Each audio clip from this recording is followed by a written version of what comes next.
Think about everything around you right now. The electricity, the roads, the buildings that seem like they will stand forever. We are so comfortable with progress, so certain that civilization only moves forward, that we never stop to ask the terrifying question, what if it doesn't? What if everything your society has ever built, every road, every palace, every library, every trade route, what if all of it could vanish? Not in 1,000 years, not in a century, but in the span of a single human lifetime? In 1200 BC, the world was not primitive. It was not barbaric. It was, in almost every sense that matters, modern. There were international trade networks more complex than most people imagine. There were multi-story palace bureaucracies managing thousands of workers. There were armies with advanced armor, scribes writing in multiple languages, and ships crossing hundreds of miles of open sea. The Egyptians were at the height of their empire. The Hittites controlled all of Anatolia. The Mycenaean Greeks were building citadels of stone. The city of Ugarit was one of the most cosmopolitan trading hubs on Earth. These were not primitive peoples. These were the superpowers of their day. And they had been building this world for over 1,000 years. And then, almost overnight, nearly all of it collapsed. Cities were burned to the ground and never rebuilt. Entire writing systems disappeared, forgotten so completely that it took modern archaeologists over a century to even decode them. Trade across the Mediterranean stopped almost entirely. The Bronze Age, this golden age of interconnected civilization, ended. And the most haunting part of this story is that even now, 3,000 years later, we are still not entirely certain why. To understand how something this massive could collapse, you first have to understand what held it together. And the answer is a single word: bronze. Bronze is not a naturally occurring metal. It is an alloy, a mixture of copper and tin. And while copper was relatively common, tin was extraordinarily rare. In the entire ancient world, workable tin deposits existed in only a handful of locations: modern-day Afghanistan, modern-day Turkey, and remarkably, the island of Cornwall off the coast of Britain. Think about what this means for a moment. To forge a single sword in Egypt, a smith needed copper from Cyprus and tin from Afghanistan, materials separated by thousands of miles. This was not just trade. This was a global supply chain, more sophisticated, in some ways, than anything that would exist again for another 2,000 years. Archaeologists have found shipwrecks from this period, the most famous being the Uluburun wreck off the coast of Turkey, loaded with copper ingots, tin, gold, ivory, amber from the Baltic, and spices from sub-Saharan Africa. This was a world that had mastered long-distance trade with a precision that astonishes modern researchers. But this sophistication came at a terrible price: fragility. When every palace depends on materials from thousands of miles away, and every army depends on bronze that can only be made with ingredients from 2 different continents, your civilization is not powerful, it is vulnerable. It is a house of cards. And in 1200 BCE, something began to blow. Historians and archaeologists have debated for generations what caused the Bronze Age collapse. And here is what makes this story so modern, so relevant, so chillingly familiar. It was not one thing. It was everything at once. Scientists studying pollen records and sediment cores from the bottom of the Mediterranean have found compelling evidence for a catastrophic megadrought, a shift in climate that may have lasted for decades, possibly even 300 years. Harvests failed. Rivers shrank. The grain that had once flowed out of Egypt and the Levant to feed the empire began to disappear. In the palace archives of Ugarit, one of the most important cities of the era, archaeologists found desperate letters written in the months before the city was destroyed. One letter reads that the enemy ships have come and set fire to the cities. Another begs for grain, saying the situation is very serious and there is famine in the land.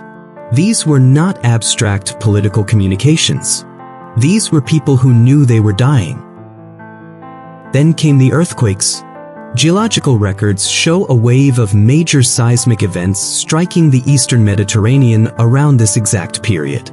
Mycenae, Tiryns, Medea, the great citadels of Greece, all show extensive earthquake damage in this era. When your palace and your granary and your harbor are all rubble, your civilization does not bounce back. Not when there is no food. And then came what historians euphemistically call internal rebellions, the polite term for what happens when starving people, who built the palaces of kings with their bare hands, decide they are done serving those kings. In Greece, Linear B palace records show the redistribution of land to certain individuals, suggesting something dramatic was reshaping the social order from within. Drought, famine, earthquakes, civil war. Each one of these catastrophes on its own might have been survived. Civilizations had survived each of these threats before, individually. But all of them at once? In a system where every city depended on every other city? That was something no one had ever faced. That was the end. And then from the sea they came. The Egyptians called them the seapeoples. It is the name historians still use today, because we genuinely do not know what they called themselves. They appear suddenly in the ancient record around 1207 BCE, mentioned first in the inscriptions of Pharaoh Merneptah, and then again, far more dramatically, in the records of Ramesses III around 1177 BC.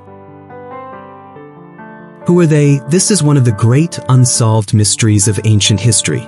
Some scholars believe they were displaced Mycenaean Greeks, themselves fleeing collapse at home. Others think they came from the Aegean Islands, or from the coasts of Anatolia, or even from as far away as Sicily and Sardinia. The Egyptian records describe a great coalition of different groups, speaking different languages, traveling together, not as an army, but as a migration. This is the detail that changes everything. They were not raiders.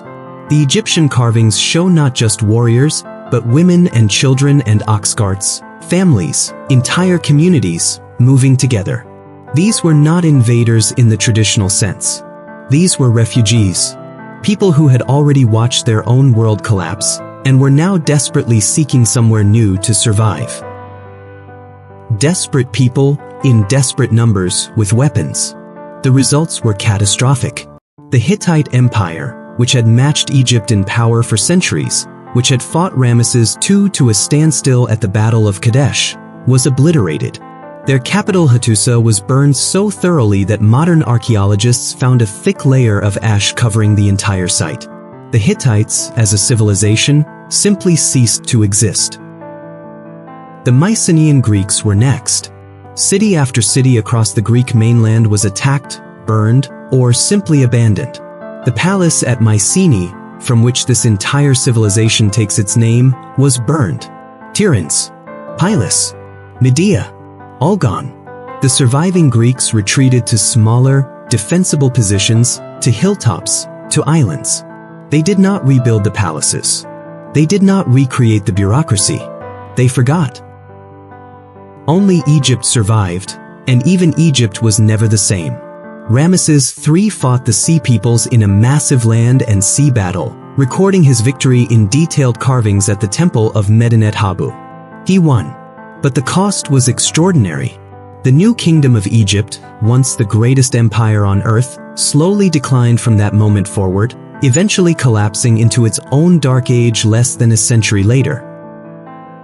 Now I want you to stop for a moment and really let this sink in, because this next part of the story is the part that should haunt you. In ancient Greece, there was a writing system called Linear B. It was a sophisticated syllabic script used by the Mycenaean palace administrators to record grain inventories, military equipment, land ownership, and religious offerings. It was not a simple system. It required years of training to master. After the collapse, it disappeared. Not gradually, not slowly. It was simply gone. And Greece entered what historians call the Greek Dark Ages, 4 centuries of complete silence. No records, no inscriptions, no monuments, no administrative documents. For 400 years, we have almost no written evidence of what was happening in Greece at all. It is as if someone pressed delete. When writing eventually returned to Greece, when they adopted the Phoenician alphabet and began writing again around 800 BCE, they had absolutely no memory of Linear B. They could not read their own civilization's records. The knowledge had not been stored anywhere that survived.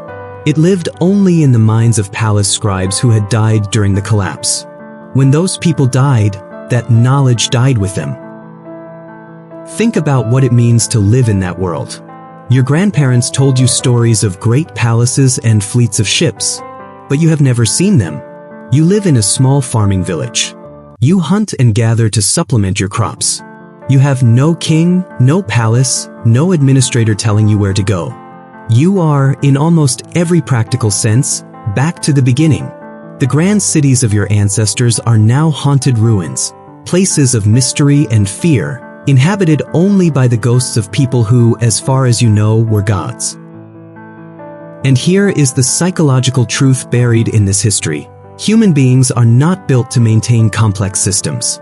We are built to survive. When the complexity exceeds our capacity to manage it, we do not upgrade, we reset.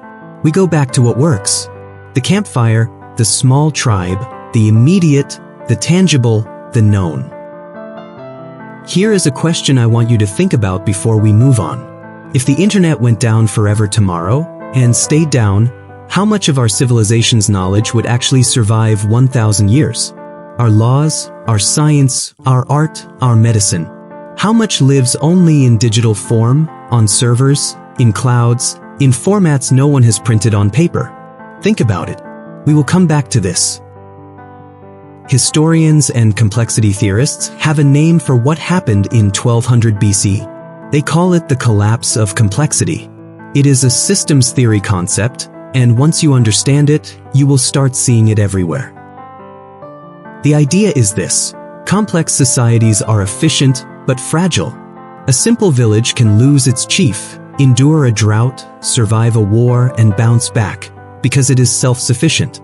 A complex civilization, one whose every function depends on every other function, is extraordinarily productive in good times. But when something breaks, the efficiency of the system becomes a fatal weakness. There is no slack. There is no redundancy.